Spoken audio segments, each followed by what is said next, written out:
Okay, welcome back. All right, now you're going to hear me gush about Noah. I've known Noah for 4 or 5 years now. He came to me as a student at Vanderbilt. He had a grant to go around and talk to people that were doing work in VR.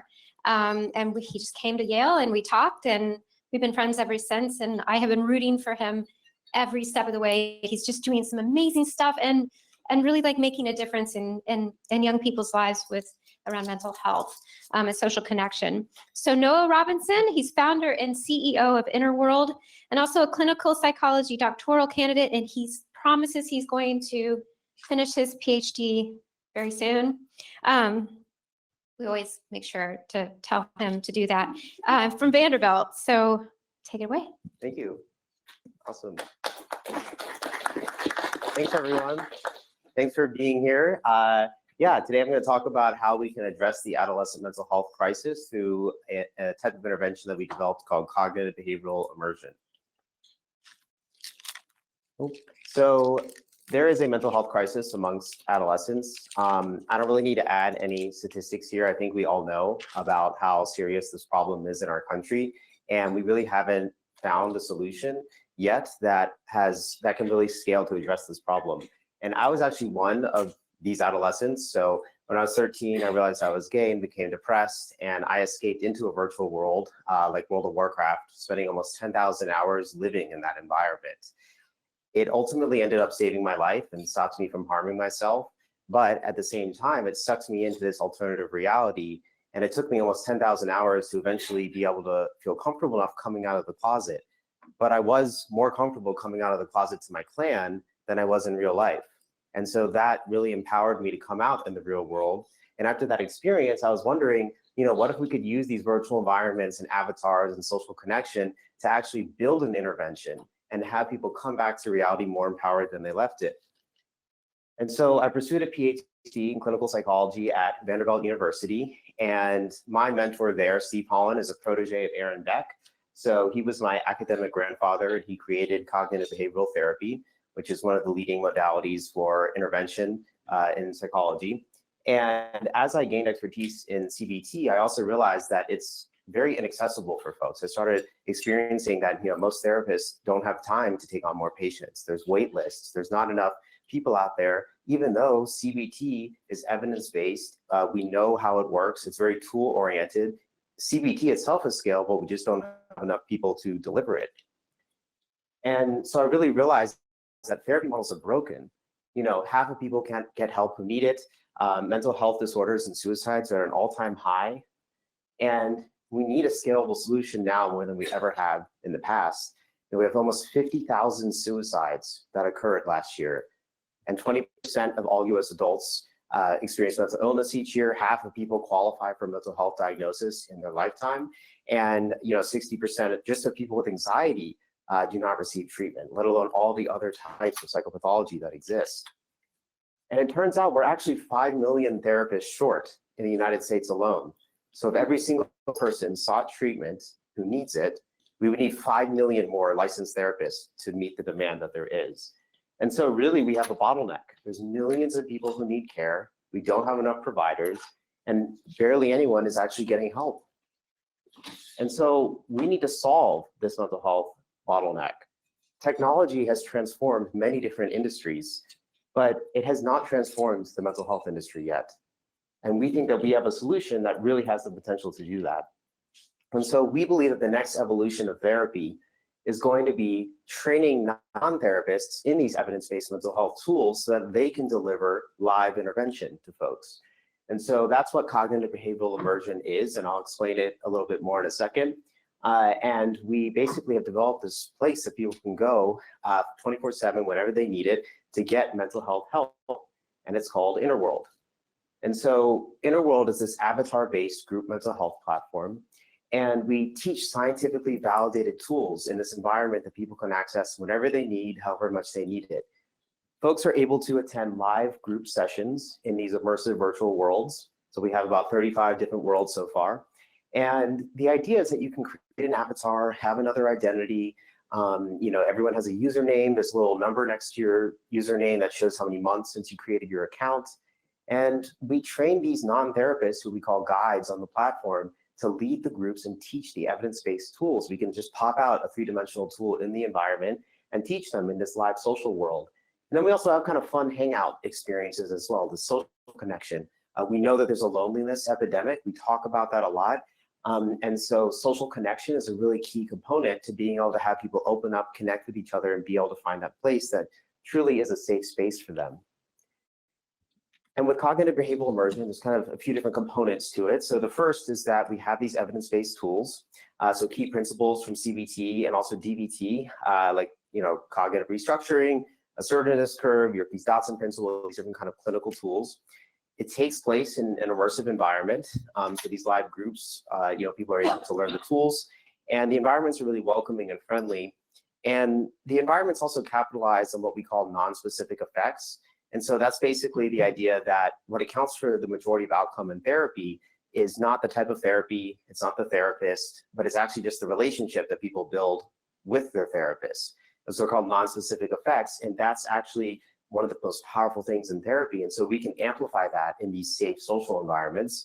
And then it's completely peer-based. We don't have any therapists directly delivering care, although they are involved in the supervision of the guides. And we have a 24/7 safety system as well that we can use to actually monitor and make sure that people are safe. And so this, we believe, is a scalable way that we can help millions of people. And why virtual environments? So this is a figure that I published in a paper recently. And if you basically plot every single type of way that you could deliver mental health intervention across how much presence it facilitates, so that's the extent to which someone thinks, feels, and behaves as if the virtual environment or real environment is real, and how anonymous the technology is, you'll see that in person is the highest level of presence. We all feel like we're with each other right now in this room, but it's not anonymous at all. And then if you look below that, video chat is kind of low on both, so you don't feel anonymous. People are seeing your face, your real facial reactions, and you don't really feel that sense of presence and social connection with someone. And that's also why I think a lot of people get Zoom fatigue, because you're basically on, people see your facial expressions, but you don't get the social benefit, feeling like you're connected. Text chat is very powerful because you are completely anonymous, and so that's why we have the crisis text line, we have Talkspace as well, things like that. But if you look at the virtual environments, they're unique. They're in the upper right. They're simultaneously anonymous, so you have an avatar, people can't see your face. You can even obfuscate the voice as well. And you have that sense of presence. You're sharing a three-dimensional space like we are right now. And so we believe that this is a really powerful way to deliver mental health intervention, because people feel more comfortable opening up. You can have those non-specific effects, and you can deliver the intervention wherever people are. It's more convenient to access. And so virtual environments have become very popular. On flat screens, this kind of non-immersive version, we have huge platforms like Roblox, Fortnite, World of Warcraft, Minecraft, tons of different platforms. And then we have immersive ones that have emerged as well, like VR Chat, Rec Room, Meta's Horizon Worlds. And Innerworld is really both. So we work both in that immersive experience with a headset, and we work on a flat screen device like your computer or phone. And a lot of people are using these environments. So Roblox has over 50 million daily active users. It's incredible. Yeah, I mean, it's like 50 million people, mostly who are under the age of 18, are logging into Roblox every single day. And we have an adolescent mental health crisis. So can we reach them where they are? Can we reach people where I was when I was stuck in a virtual environment, spending almost 10,000 hours living in that world? Can we actually meet people where they're at and deliver a mental health intervention? So instead of wasting time in a virtual environment, escaping their real life problems, we can teach them evidence-based tools to come back to reality and be able to face those problems. So we actually started to measure symptom change in cognitive behavioral immersion in our platform, because it's also a clinical research platform. So we collect self-report data, we're able to transcribe audio of what people are saying, and we looked at symptom change over time. So we looked at changes in the PHQ-9 and GAD-7, so the depression and anxiety. This was a sample of about 90 individuals who had a score of 10 or above, so they had clinical levels of depression or anxiety. And over an average of about 10 sessions, some people had 55 sessions. So there were people who had many sessions over a long period of time. But on average, the first 10 sessions, we saw a significant decrease in symptoms of both depression and anxiety. And then also more social support. So we measured social support through a self-report survey. more social support was correlated with greater symptom improvement. And so that's coming back to the non-specific effects, those relationships that we build, the loneliness epidemic, those things, having that social connection, feeling belonging, feeling comfort, allows people to open up and actually predicts greater symptom improvement in depression. We also looked at the magnitude of change in both virtual reality headsets, the immersive experience, and the flat screen experience, the less immersive virtual environments. And we saw nearly 3 times the change in the virtual reality headsets as the non-virtual reality headsets. So it's really interesting because it's possible that this means that the virtual reality experience with a headset, an immersive experience, might be eliciting greater clinical effects, which could really justify the cost of this technology. However, a limitation of this is that it wasn't a randomized control trial. So this is just a convenient sample, and there's other confounding variables that could have led to this result that we're seeing. I also wanted to let you hear from some folks in Innerworld, because I could stand up here and tell you about, the data that we're seeing, but I think hearing from the people and their experiences is what really conveys the power. So I'm just gonna play this 3-minute video. I'm a person that I live alone. I don't have a partner. I don't have kids. I've been on the road to recovery for quite some time now. Being bipolar, ADHD, and anxiety. I have really bad anxiety. Autistic, ADHD, anxiety, social anxiety, mobility issues, heart and lung disease. I have all those diagnoses. The progress has been pretty profound. You wouldn't have had me talking like this a month ago, 2 months ago, but here I am. I joined Innerworld last week, and my biggest struggle is that I have not left the house alone in 6 years. And just in the past several days attending meetings, I actually had the courage today, thanks to the support that I received from this group. I left the house by myself for the first time today in 6 years. I've been on the road to recovery for quite some time now. The most important thing that I get out of Innerworld is really the community, because it's so easy for me to isolate and just kind of live in my whatever is going on, whatever the depression or whatever the anxiety is for that day, and kind of try to solve it on my own. But that's really hard, especially in recovery, because sometimes you make mistakes. It's much easier to come into here. It really is simple. You just log in, and then next thing you know, you're filled with a bunch of people who are willing to support you and listen to you and sharing whatever's going on. And for me, this is so easy and so valuable, and it's just, that's why I keep coming back. Being bipolar, ADHD, and anxiety, and this was an escape. And then I found this app. I went to meetings, and then it would come around. I'd want to talk, but I'd pass. And that went on for a while. And then I realized, listening to people, that they were all going through a lot of the same stuff that I'm going through. And so nervously, I started telling my story about having ADHD and having anxiety and panic attacks and being kind of limited to my mobility. I would drive only within areas that I was comfortable driving, and I couldn't get on the highway or go to the city. And then in some of the meetings, I ran into tools that really helped.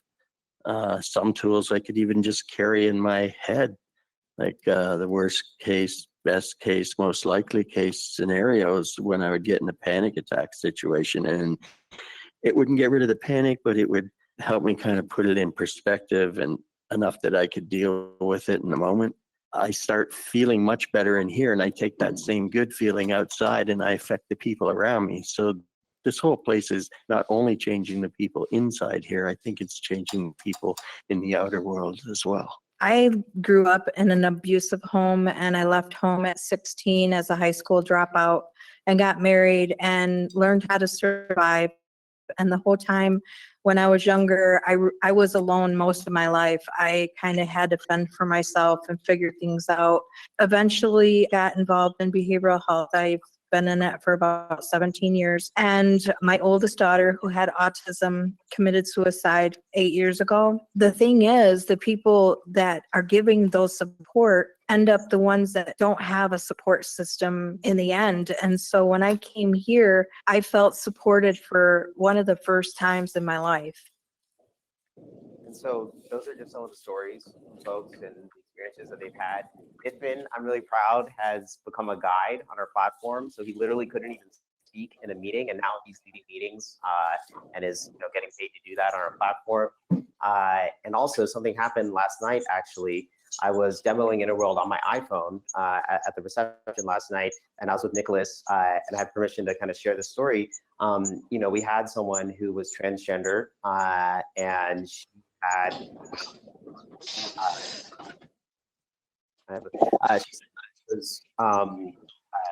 she was basically going to walk out in front of traffic, and our guy with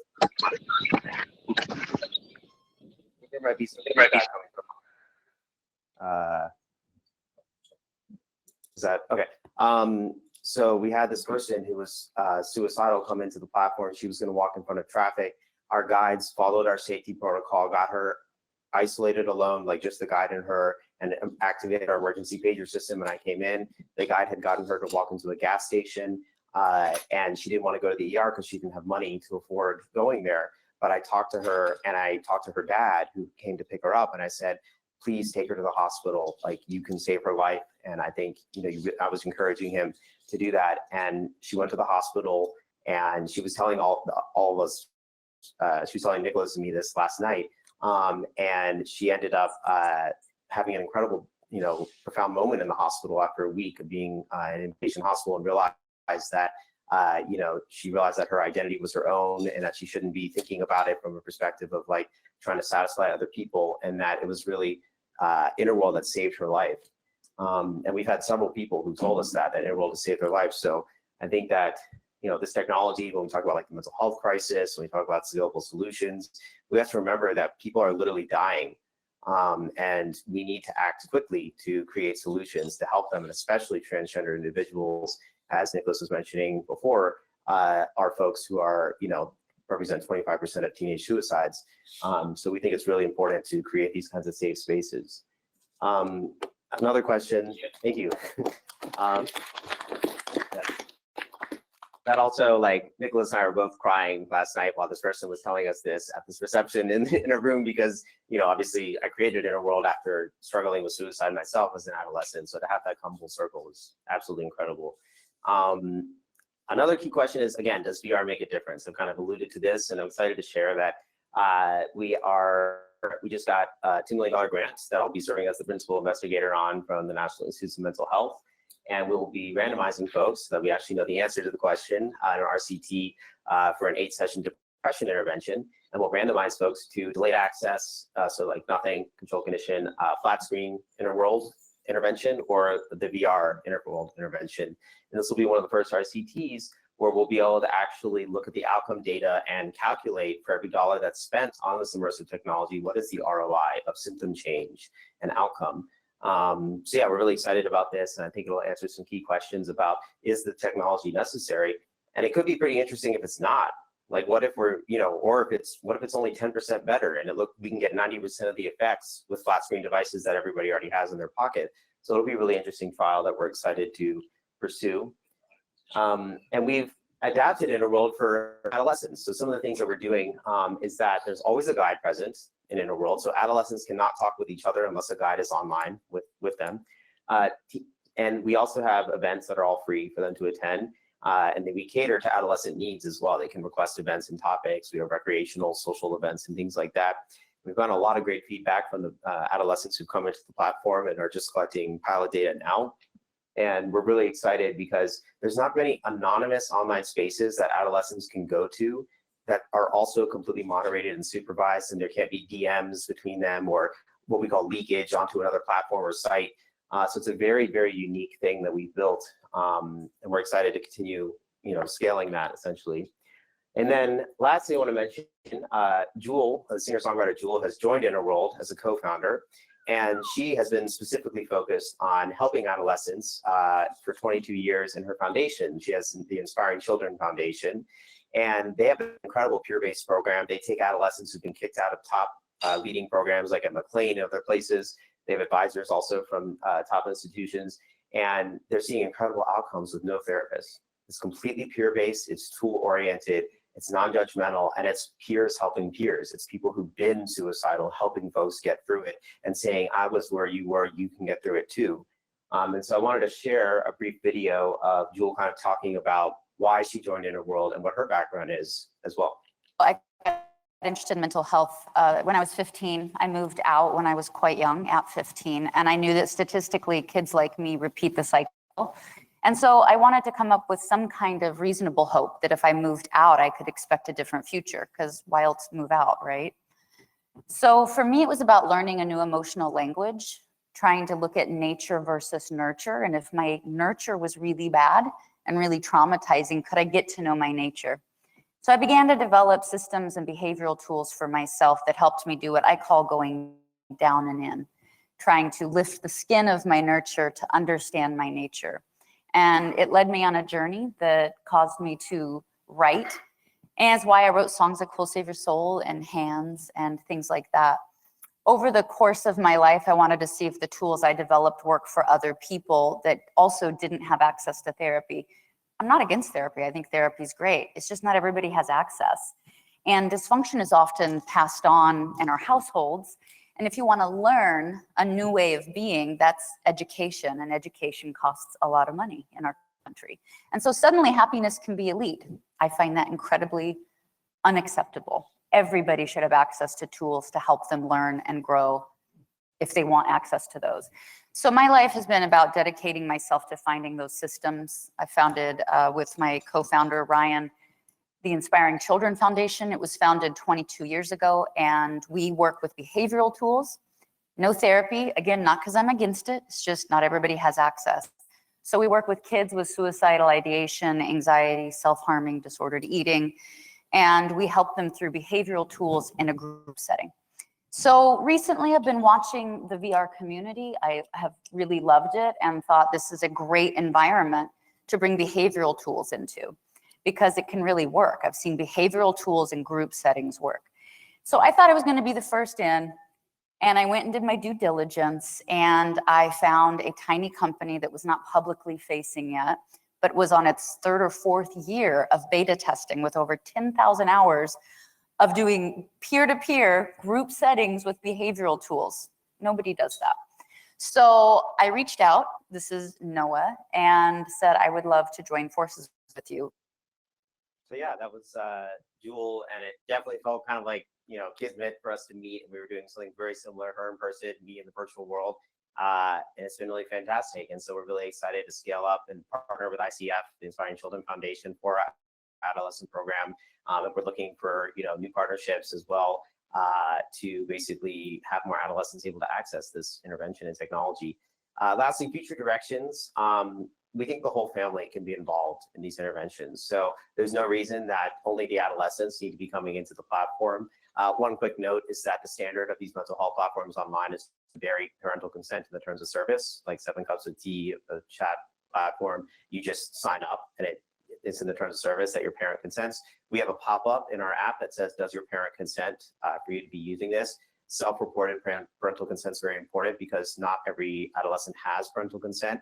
And so, or has a supportive parent. And so the industry standard has been for self-reporting the parental consent, essentially, which is kind of the approach that we've taken, but taking it a step further. But we'd love the parents to be able to come in and learn how to not transmit things, or, you know, how to reinforce tools that the teens are learning. We think continuing care is a huge opportunity. So adolescents who leave the programs, that small percentage who are able to get help, what happens after they leave the programs? Are they able to continue connecting with their peers and have that system of support so that they have long-term, low-cost continuing care? And then lastly, a stepped care model. So we can actually refer people who need higher levels of care, and they even have data so that they can bring their data with them. And, you know, imagine if an adolescent is going to a treatment facility and they have a year of their depression, anxiety scores, a list of key topics that they've been talking about and struggling with. It really can help to expedite the treatment process and ultimately help therapists serve more people as well. So that is Innerworld. You know, we're really excited, happy to answer any questions. And also this QR code is a year of Innerworld Premium. So if anyone wants to scan it, you can get a year of Innerworld Premium. Basically, we have a free version, and the premium is about $8 a month when paid annually. But if anyone wants to try it out, please feel free. And my email's on there, but happy to answer any questions.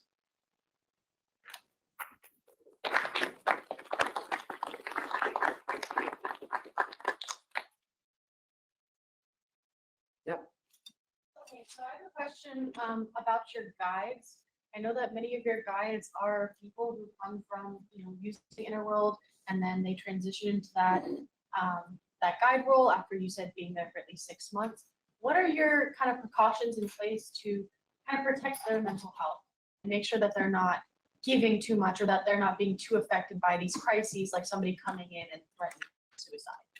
Yeah, so the question is about how we protect guide mental health, which is really important. Clinician burnout is a thing, guide burnout. So we have weekly supervision where they're able to come in and get support.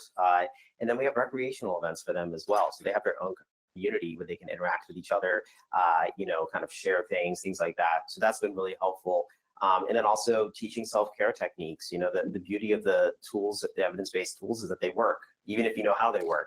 So I practice them, our guides practice them, and that's a really helpful thing as well. So, yep. I was really struck by when you mentioned that there were no DMs, right? That thinking about in these sort of social online spaces, stuff that might seem like intuitive or fun or nice can actually be really problematic. And I was wondering if there was a set of guidelines or concerns that either was available or knew about that you used to kind of make those design decisions in the interface to sort of maximize the accessibility and the safety of the Yeah. So the question is about design and how we've designed it, like not having direct messages so people can't, direct message each other.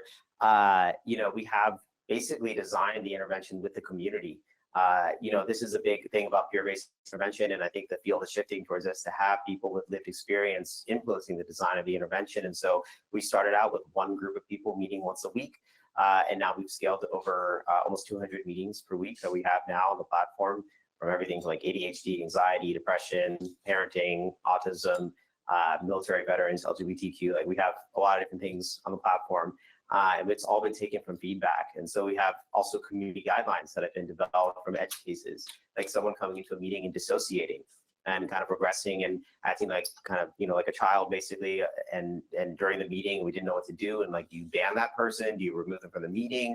Do you just let them act in that way? So we ultimately said, if you're not able to participate in a meeting, then we send you to your offline home where you can be safe. So we really developed our guidelines from feedback from the community. And it's definitely been an ethical gray area. I mean, do you allow guides to interact with members off platform? What about people who are becoming guides who are first in the community and have a strong social network and friendship? Are they allowed to continue those relationships once they become a guide? Is there a thing like dual relationships? All of these different questions we've been navigating.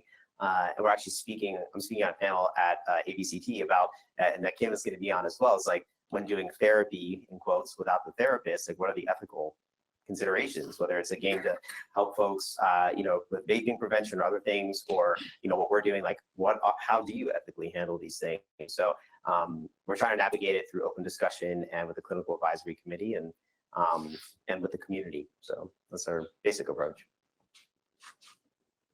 Yeah. First of all, great work. Thanks. So do you provide any sort of education in the system? I feel like many people probably need some education to even get started. Do you have provide a centralized education section, or it's more like very distributed away through the leaders? Yeah, so this question about education and how we provide that on centralized education for people who don't know where to start. That's a big thing we're working on right now, is what is that first time user experience? Lauren is in the audience and joined us as our head of growth, which we're really excited about, and she has a lot of experience. How do you communicate what this is to someone who's never used it before? What are they first exposed to? Do they see all of the meetings, in their first experience and things like that? So we are really working on the education component of like teaching people what this is and how it can help them and things like that. Did that kind of address your question? I guess my question is more like, do you provide education, for example, like, let's say CBT, like not everyone actually knows what the CBT is, right? Yeah. If you can have some very simple knowledge about it, it probably will help with the activities. Yes, so education for folks, that's a lot of our meetings are focused on that. So our meetings, basically, you can pop out a three-dimensional tool that's a key principle from CBT or DBT, and we teach that tool in a group setting, and people walk away like kind of learning. That's what Nithman was saying. He said in his head he could imagine the worst case, best case, most likely. While he was having a panic attack, he can visualize those tools. And there's a whole area of research here at the visual memory system to think about, like, you know, what is that spatial experience, and does that allow people to actually have better recall as well of visual stimuli when they're out in the real world. People are self-reporting that that's the case versus like a whiteboard or a PowerPoint. But yeah, we're very education focused for sure. Yeah. Really powerful work and presentation. Thanks. So thank you. My question was around safeguarding for the teens. For example, if the parent knew that their child was going into this world and may have concerns, is there ways that you'll verify the age of the team members, and how would you maybe reassure a parent who might be concerned about a guide, and whether, I don't know if it's DVS checks that you do in the US, but they're basically background checks that we have to run in the UK if you're working with young people. So yeah, how would you, do you have things in place? And if you do, how do you navigate that with parents? Yeah, so the question about parent safety, navigating that, if parents have concerns, age verification, guide, background checks and things. So yeah, the guides are all vetted, and we do robust training and monitoring, but all of their interactions are recorded as well. So there's no interaction that's happening. It's as if, you know, video, all therapy sessions are being videotaped. The end users consent to this as well. They understand that this is happening. That's why we ask them not to share identifying information, but we monitor it in real time to make sure that folks are able to be safe. In terms of age, it's definitely a challenge. You know, if someone's 12 and they say they're 13, if we have concerns, we will actually try to, you know, either meet with them, get an ID or something like that. You know, obviously 12-year-old might not have that. So there are definitely edge cases that we're working through now to try to make sure folks are the right age. They put their birthday in as well, so they're lying to us if they say that they're 13. So that's kind of, you know, from a liability perspective, how we handle it. And then parents, you know, we have a site for parents to go to learn more, and we're also willing to talk to them. I've talked to the parents of, this was an adult child in the Netherlands, and he had attempted suicide 7 times, and the parents were like, what is this place that he's going to? We want to check it out. And this was like 2 years ago. And I talked to the parents. I had a Zoom call with them, and I explained what it was. And then they made a note that for the first time, he was actually excited about taking medication. He had never been willing to take medication before. And it's because he had been in a group where his peers were all talking about how great it is to take medication instead of a therapist telling him that. So yeah, we'll meet with the parents and engage to kind of help them, you know, through any kind of questions that they have. So. Oh, thank you. Yeah. Oh, yeah. Thanks.